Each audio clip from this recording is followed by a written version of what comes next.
అదృష్టం అనుకో, భగవంతుడు కల్పించిండు అనుకో. ఇవాళ భారతదేశంలో వరల్డ్ క్లాస్ డాక్టర్లను తయారు చేయాలన్నా మా మల్లారెడ్డి హాస్పిటలే వస్తుంది. వరల్డ్ క్లాస్ ఇంజనీర్లకు కావాలన్నా, వరల్డ్ క్లాస్ మేనేజ్మెంట్ కావాలన్నా, మంచి ప్రజలకు సేవ చేయాలన్నా అదంతా కూడా అదృష్టం నాకే కల్పించినందుకు ఆ భగవంతునికి, మా ప్రజలందరికీ కూడా చాలా చాలా ధన్యవాదాలు. దానికి తోడు ఈరోజు సంధి ఒక 5 మెడికల్ షాపులు ఓపెన్ చేస్తాం.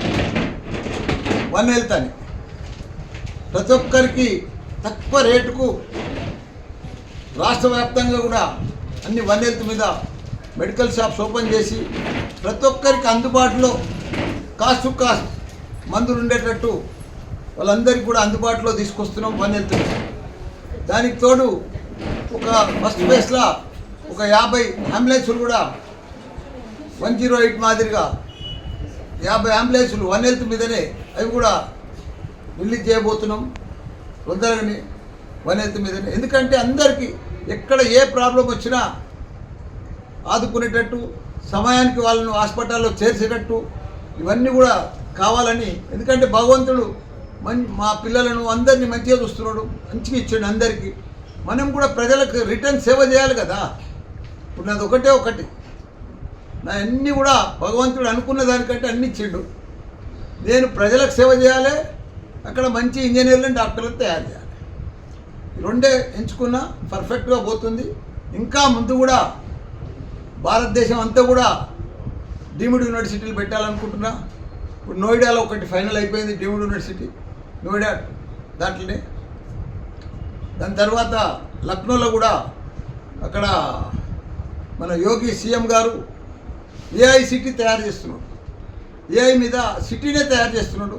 10,000 కోట్లు ఖర్చు పెడుతున్నాడు ఏఐ సిటీ కోసం. దానికి తోడు 10 లక్షల మంది యువకులను తయారు చేయాలి, ఉద్యోగానికి మల్టీనేషనల్ కంపెనీలకు తగ్గట్టు తయారు చేయాలని చెప్పి ఏఐ సిటీ కూడా తయారు చేస్తున్నాడు. మాకు కూడా పిలుపు వచ్చింది. మేము కూడా మొన్న లక్నో కూడా పోయి వచ్చినాం. తొందరలో నెక్స్ట్ వీక్లో యోగి గారిని కలిసి అక్కడ కూడా ఒక 50 ఎకరాల పెద్ద డిజిటల్ హెల్త్ సిటీ పెడదామని అక్కడ కూడా ఇక్కడ అయితే సూరారంలో పెట్టినామో అదే ప్లాన్ చేస్తున్నాం. అదే మాదిరిగా బీహార్లో కానీ, బెంగాల్లో కానీ, ఆంధ్రప్రదేశ్లో కానీ దేశవ్యాప్తంగా మెయిన్ సిటీలలో అన్నీ కూడా యూనివర్సిటీలు జరుగుతామని ప్లాన్ చేసుకున్నాం.